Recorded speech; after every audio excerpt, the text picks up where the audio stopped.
Ibu, bapak, saudari, saudara, rekan-rekan muda, dan adik-adik sekalian dimanapun kalian berada, bertemu kembali dengan saya Romo Tino SSCC di dalam catatan pesiarah. Di dalam perjalanan persiaran hidup kita semua dipanggil untuk menjadi kudus sebagaimana Allah adalah kudus. Perjumpaan dengan yang kudus membuat kita mestinya semakin percaya diri, semakin bijaksana di dalam melangkah dan mewartakan kebenaran di dalam hidup kita dengan penuh sukacita. Sebelum kita mendengarkan permenungan dari catatan pesiarah, marilah kita membuat tanda kemenangan Kristus. Dalam nama Bapa dan Putera dan Roh Kudus. Amin. Allah Bapa yang Maha Kuasa, Engkau telah berkenan menampakkan diri kepada Musa dalam semak duri yang menyala. Engkau pun hadir di tengah-tengah kami melalui Yesus Kristus Putramu. Semoga kami senantiasa mengimani penyertaan-Mu dalam kehidupan kami sehari-hari di dalam persiaran hidup ini. Demi Kristus Tuhan dan pengantara kami. Amin. Ibu, bapak, saudari, saudara, rekan-rekan muda, dan adik-adik sekalian yang terkasih. Seringkali kita bertanya, pedulikah Tuhan dengan penderitaan yang saat ini kita alami? Dari kitab Keluaran, Tuhan begitu peduli. Ditunjukkan di sana.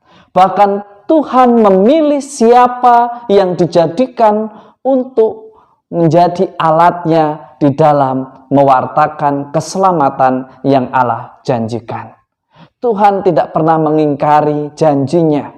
Tuhan tidak pernah menghendaki kebinasaan orang-orang beriman yang senantiasa mengandalkan Dia di dalam persiaran hidupnya. Ada hal yang menarik.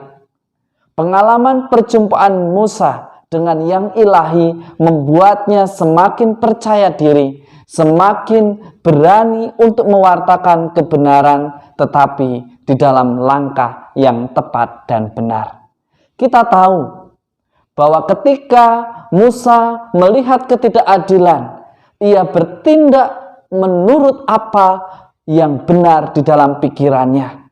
Tetapi apa yang dilakukannya justru membawa bangsa-bangsa yang sedarah dengannya menjadi lebih menderita.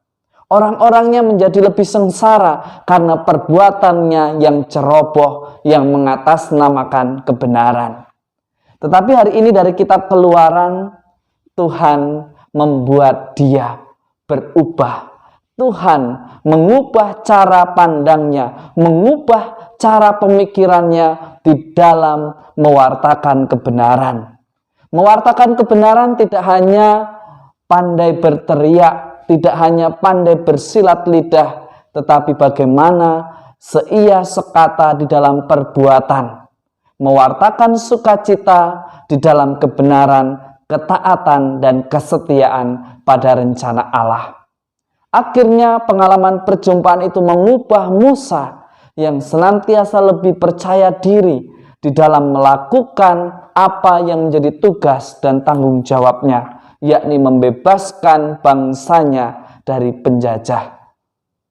Seringkali kita juga saat belum mengalami perjumpaan kepada Tuhan yang hadir menyapa melalui sesama kita, kita seringkali berbuat ceroboh. Bahkan seringkali kita ikut arus tanpa menunggu, tanpa mengamati apa yang sebenarnya dibutuhkan bagi diri kita dalam hidup kita. Seringkali kita ceroboh hanya karena melihat grup WhatsApp, grup di Facebook, grup di Instagram mengatakan bahwa ini yang baik, ini yang tidak baik. Ini yang mujarab, ini tidak mujarab. Ini yang berguna, ini tidak berguna. Akhirnya ikut-ikutan. Yang ada apa? Tindakan ceroboh, tindakan yang tidak bijaksana justru merusak apa yang baik sebenarnya untuk diri kita. Mari kita belajar dari Musa yang senantiasa mau belajar dalam perjumpaannya menemukan Allah dalam perkara kecil, menemukan Allah di dalam pribadi sesama kita yang senantiasa mengingatkan kita, Anda dan saya, agar semuanya selamat.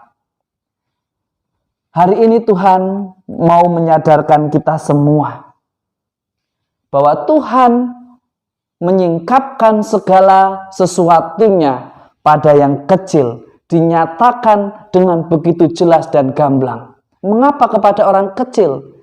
Seringkali orang kecil ini dia sederhana, dia pasrah seperti seorang anak kecil yang menyerahkan kehidupannya dan keselamatannya kepada ibu yang menggendongnya.